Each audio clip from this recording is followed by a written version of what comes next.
working for you. Every day in Indiana, we have stop arm violations on the school buses. Now at 5, a shocking statistic showing the disregard some drivers have for the safety of kids trying to get on a school bus. Yeah, we obtained documents from the Indiana Department of Education. They show in just one day, April 23rd, 2019, more than 2,500 drivers committed stop arm violations. That means driving around school buses with their stop arms out. Working for you, RTV6's Stephanie Wade takes this major problem straight to school districts. I've highlighted all of the school districts in our area from this spreadsheet and broke down the numbers. On April 23rd of this year, Indianapolis Public Schools says they had 353 cars ignore the school bus stop arm. Here in Perry Township, the second highest district with violations, says they had 217. Now, I spoke with the transportation director to see why he thinks that is. Main roads, 37, 31, Madison, Thompson, all those areas are very problematic with the drivers going around the buses. Some of the most dangerous situations happen in our neighborhoods, though, where a bus is on a single lane road picking up students. Some of those students might be crossing the street to get to the bus. At the request of the Department of Education, every school district in our state had their bus drivers count how many cars illegally drove past them on April 23rd. Like Perry Township Schools' MSD of Wayne Township, which reported 156 violations, says drivers get confused on busier roads like Rockville and Washington, where there's no divider at times and all 4 lanes are supposed to stop. Because of this, they've opted to install stop arm cameras on all of their new buses coming in this fall. IPS says they run more than 300 bus routes across the city every day. That's hundreds of students at risk of injury or worse because of a driver negligence or inattention. Coming up at 6, what other districts ranked that could impact your child. It just has to all be about safety, and I want to make sure that they understand that the buses are carrying children. Stephanie Wade, RTV6. If you are concerned about the safety of your child at a school bus stop and no one is doing anything about it, reach out to RTV6. Email us at workingforyou@rtv6.com. Moving to our Storm Team 6 forecast, we've had periods of rain move through central Indiana, and we're still waiting on that big warm-up that's headed our way. Chief Meteorologist Kevin Greger joins us now. And Kevin, what are you tracking? Well, if you're counting 12 out of 21 days this month, have you been counting? Or does it feel like... It just feels like a lot. It feels like more than that, really. I'm surprised. 12 out of 21 days we've had rainfall, marked today in the books. The rain is moving southwest to northeast. Temperatures currently at 55. That is 20 degrees below average for this time of year. And that east wind at about 15 miles per hour. The rain just to the south of Indy, there are showers in Marion County, but the more put together solid area of rain from Beech Grove to Greenwood to Franklin, that'll roll through Shelbyville, Rushville to Connorsville, anywhere along Interstate 70. Between Indianapolis, Greenfield, and Richmond is going to be the wettest in the evening hours. Severe weather threat stays to our west tonight. Enhanced risk as you get into Missouri. There's a lower marginal risk for us overnight. I'll talk more about that when I come back. Here's the temperature range, 81 in Evansville. There's the warm air that is trying to work its way to the north. It will have success. Talk about when in just a little bit. Temperatures fairly steady this evening in the 50s. There's the timeline. Thunderstorms approaching at 1 a.m. I'll take you through the rest of the overnight hours coming up. We'll see you soon, Kevin. Thank you. Tonight, police are searching for answers regarding the disappearance of Nadja Farrell. They want to know what really happened to the Avon woman. Investigators searched a West Side lake today, a month after her foot was found in a pond in Crown Point in northwest Indiana, and 2 months after she disappeared. Police have recovery crews along this man-made lake on the west side this evening, looking for clues and searching for any sign of Nadja Farrell's body.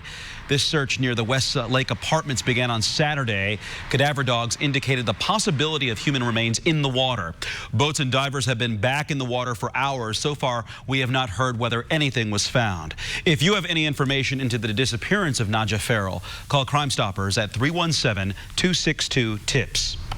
Bit of good news tonight. A 1-year-old girl and her 6-year-old sister reported missing from South Bend this morning are now safe. South Bend police say they were found with a relative in St. Joseph County. A statewide silver alert has been canceled, but South Bend police say the children's father, Adam Rushing, is not in custody and they do not know where he is. Officers say Rushing may have had the girls this morning. Tonight, Metro Police are looking for a man who stole a gun from the Indiana Convention Center during last month's NRA convention. But here's the thing. IMPD tells RTV6 the man took off with a non-functioning gun, meaning it doesn't even work. Police on April 28th, the man walked into the exhibit hall, used a knife to cut the tether securing the gun to the display, and then left the convention center through the Capitol Avenue doors. If you have any information, call IMPD or Crime Stoppers. Crime Stoppers offers a reward for tips that lead to an arrest. With recent abortion bans passing in Alabama and Georgia, abortion rights advocates gathered at the Indiana State House today to make their voices heard. On the steps of the State House, the ACLU and Planned Parenthood hosted a rally with dozens of supporters. People from across the city and state came to voice their concerns over the new laws and show support for abortion rights. One woman we spoke to decided to attend the rally after seeing what was happening across the country. I was shocked that after Roe versus Wade that this would still be an issue. It's been decided, and that to roll back women's rights is a travesty of justice, that people that can't afford to travel to faraway places will be impacted much more than the rich, wealthy people. And I support the right for people to have access to it if they really need it. The protesters also spoke out against an Indiana bill recently signed into law that would ban a commonly used second trimester abortion procedure. The ACLU has sued to stop the law from going into effect. Still ahead at 5:30 on RTV6, a bill moving through Congress aims to raise the age to buy tobacco products to 21. Working for you, our Scripps team finds out exactly what this move could mean for you. Not your usual early morning rise here at the Indianapolis Motor Speedway. Just tailing, an Indy 500 champion and some buddies. That's right, riding bikes at the Speedway. Not quite 230 miles an hour. That story coming up here at RTV6. How about that? Dave in the lead. We'll see if he still leads in a little bit. Temperature 55 in Indianapolis. The warmth is to the south and southwest. Wind will grab hold of it. That caught my eye. Nashville, Tennessee at 91 right now. Tune-up for only $89.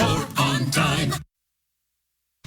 Welcome back to the news at 5 on RTV6. 5 days before the 103rd running of the Indianapolis 500. And sure, there's always a lot of news on the track. Yeah, but there are great stories off the track, too. Sports director Dave First joins us with one of those stories about Indy 500 champion and Trackside 6's Tony Kanaan. Hey, Dave. Guys, thanks. Hey, good evening. No track activity today. The Indy 500 drivers with their annual barnstorming tour around the United States, drumming up a little talk about Sunday's race. Tony Kanaan was in Philadelphia. Otherwise, he might be combining his two favorite things, a racetrack and riding his bicycle, like when he had bikes at the Brickyard earlier this month.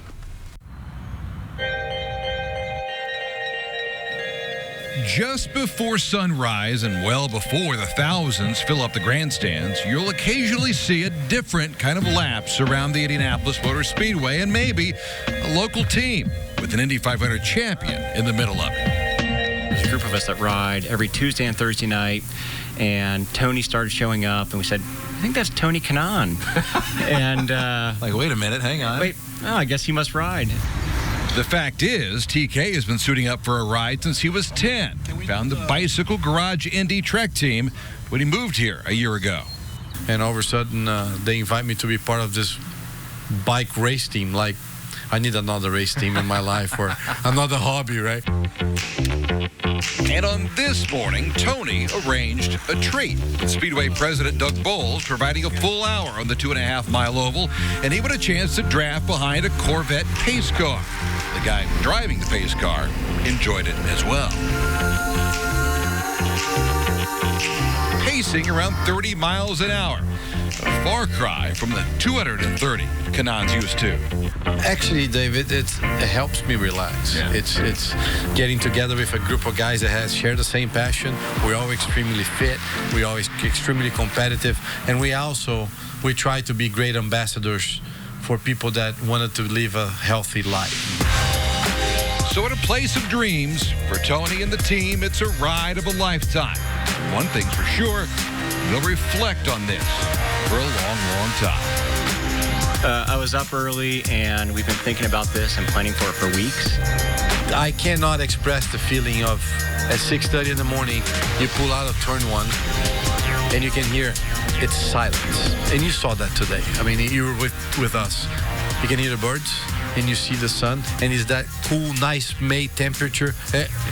I can't describe the feeling. It is really, it's not better than winning the 500, but it's pretty close.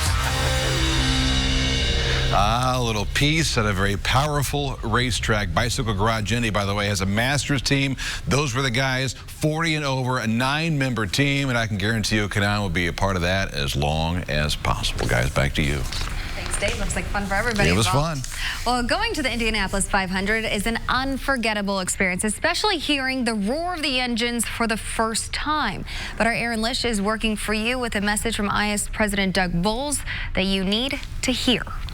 I just want people to be aware of what's happening. IMS President Doug Boles isn't just sporting his blue suit and tie, but now has matching earplugs, since doctors say he's on the verge of needing hearing aids after being around these loud cars over the years. Hearing you can't get back. Once you've lost it, it doesn't come back. So really, I'm in a mode right now where the best thing I can do is protect what I have. So he urges you to have earplugs or headsets at the Indy 500, and race fans are agreeing. I did it before without them, and by the end of it, my ears are ringing, and like I can't hear anything else like for the rest of the day. So I just figured put them on right away. IU health doctors say long exposure to 85 decibels can damage your hearing. The track will be around 100, and if you're up close to the cars, it can get up to 130. You can, if you're exposed to very loud sounds for a short period of time, have an acute hearing loss or some ringing in the ears that we call tinnitus. And those are both signs of damage to your inner ear. Even if you don't notice hearing loss immediately after the race or after the noise exposure, you could develop hearing loss down the road if you have repeated exposures to loud noise. And if you forget about your earplugs, that is okay. You can actually buy a pair of these protective hearing headsets from Racing Electronics. They will knock out about 50% of the background sound at the 500. They will have 5 different locations on race day. Fans are also using headsets to enhance their experience at the track. The headsets along plugged into the scanner gives you a better view of what's going on with the race. You can listen to the drivers, you can listen to the TV, the radio, the safety, the race control. It really puts you in the middle of the race. Protecting your hearing while enjoying your time watching this year's Indy 500. Aaron Lish, RTV6. Thank you, Aaron, for that. And for many people, health and wellness apps have become an important part of the ongoing effort to stay in shape. But working for you, our Scripps team finds what's helping you reach these fitness milestones could also sabotage you down the road. Most health and fitness apps ask you for things like your height, weight, and goal weight. Some may even ask more personalized questions about your medical history and mental health conditions. It's all data that's typically protected under HIPAA laws in the medical field, but when you're putting it into an app on your phone, it can be a different story. A lot of them aren't being audited and checked for that because they consider themselves a software company, not a medical practice. So if your info is compromised, there's really no recourse that you can take. The bad guys are experts at taking the most minor data and mining it for information or to use against you. Like your password. If it's the same one you use for your banking app, with a few clicks, criminals can wipe your bank accounts clean. Don't ever assume you're protected. The most well-meaning companies can fall victim to data breach. So make sure you regularly change your passwords on your fitness apps. Well, if you have a pet, you have a lot of options when it comes to where you buy your pet food. You can go to the supermarket, a pet food chain, or somewhere else. John Matarese is now working for you, finding out who has the lowest pet food prices so you don't waste your money. Pet food's getting more and more expensive, and if you have multiple pets, you can pay more than $100 a month. So we have a new survey which found the stores with the lowest prices on food for your beloved cat or dog. Jeanette Birdsall is a dog lover who manages a grooming and boarding center. Say hi. Say hi. Talk about a great job. She gets to bring her dog and Kimura to work with her. But the Shepherd mix is one hungry dog. She eats about like 4 cups a day. Added up, Jeanette says, and I mean, I spend at least like $50 a month on a big bag of food, and that probably lasts me for 2 to 3 weeks. So she was interested in a new survey by the nonprofit Consumers Checkbook that recently compared prices of 11 popular brands of dog and cat food. Brands included Purina, Iams, Eukanuba, and Blue Buffalo. The winner? Sam's Club. BJ's Wholesale Club was next best, though they're only in a few cities. Walmart, then Target, and PetSmart rounded out the top 5. Supermarkets tended to be more expensive. Now, buying your pet food online sure is convenient because you don't have to haul heavy bags of food to your car. But the survey found that's not necessarily the cheapest. Chewy.com had the lowest online prices, 13% lower than average. Target was next best. But surprisingly, Amazon's prices were higher than average, a full 17% higher than Chewy.